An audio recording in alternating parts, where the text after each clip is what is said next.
த துரின் hours 2011. Hungary இயக்குனர் Bela தார் என்பவர் இயக்கியிருக்கும் சினிமா இது. இது மற்ற சினிமாக்களை விட முற்றிலும் மாறுபட்டது. முதலில் இதன் கதைக்களம். எந்நேரமும் கடுமையான காற்று வீசிக்கொண்டே இருக்கும். புழுதி பறந்து கொண்டே இருக்கும்.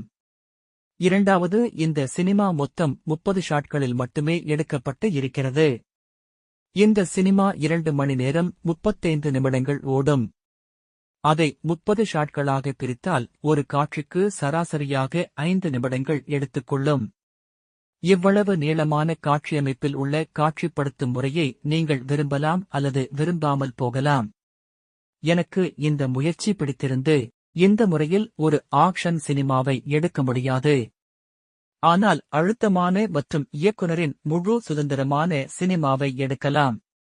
இந்த கதையில் நடக்கும் தினசரி நிகழ்வுகள் ஒரே மாதிரியாக இருக்கும்.